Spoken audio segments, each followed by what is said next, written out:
fourth round of the FIM MX1 MX2 Motocross World Championship took place in Mexico, just outside of Guadalajara. And in race one, in the MX2 category, the KTMs of Jeffrey Hurlings and Jeremy Van Hoorbeek led the way, with the Belgian Van Hoorbeek making the early break. But after 3 or 4 laps, he was caught by his teammate, Jeffrey Hurlings, and these two squared up to each other. Van Hoorbeek tried to hold on for as long as possible, but in the end, he couldn't stop the challenge from Jeffrey Hurlings. Tommy Searle started in 4th, took half the race to get past the fast starting Valentin Tellier, eventually got through to 2nd, past Jeremy Van Hoorbeek, but it was a win for Jeffrey Hurlings in moto number 1. So the second, Van Hoorbeek was 3rd.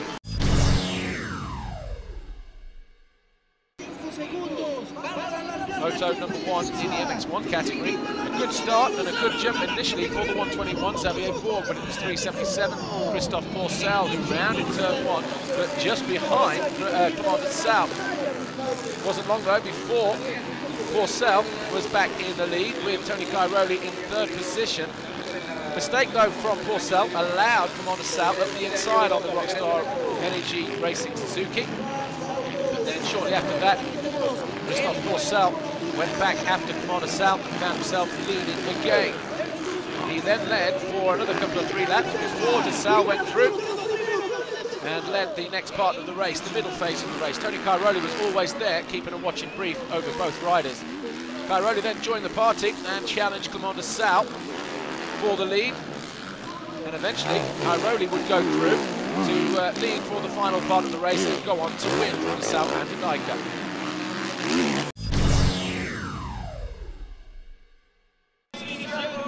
Moto number 2 for MX2, another good start for the KTMs of Jeremy Van Hoorbeek and Jeffrey Hurlings. Tommy Searle was in 3rd position going through turn 1, with the riders falling at the back end of the field. But on the first lap, Jeffrey Hurlings wasting no time this time getting past his teammate, and he found a way through on Jeremy Van Hoorbeek right on the top end of the circuit. Tommy Searle fell 2 corners later from 3rd position and would then find himself down in 12th place and had to work extremely hard to fight his way back through the field. Eventually came home in 2nd position.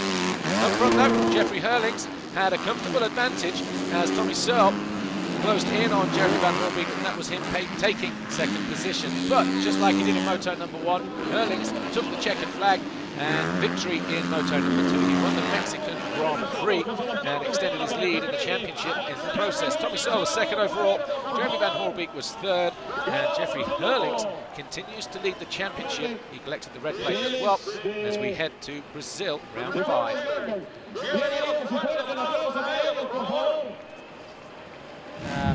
I made some more points than Tommy now. I think I'm 41 points in front, so I'm really pumped for that one. But I got to give it to the Red Bull KTM racing team and Ruben.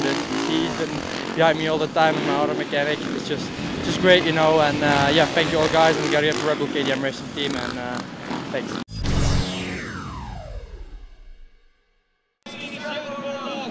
In the second MX1 race, it was once again another good jump for the 377 Christophe Pourcel, but he found himself coming under pressure immediately from the 121 Xavier Bourg, Commander Sal, and the number 9 of Ken Dika. David Philippart was down and around 6th place in the early stages of the race. Tony Cairoli just behind him. As the race continued, Cairoli started his march through the field, picking off the likes of Xavier Bourg, and then eventually he caught up to Commander Sal, made a mistake coming out of a corner, and then lost a couple of positions. And that then paved the way for David Philippart, who didn't have to overtake Cairoli in racing terms, but he then found his way through the field, caught and passed the likes of Dika, Pourcel, and eventually Commander Sal to take the lead with 5 laps to go. He would also then go on to win the moto after this mistake from Commander Sal allowed the Italian just to get away just enough at the end of the race.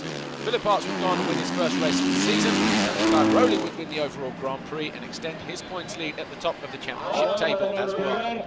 He collected another red plate. He's still the championship leader as we go to Brazil, round 5.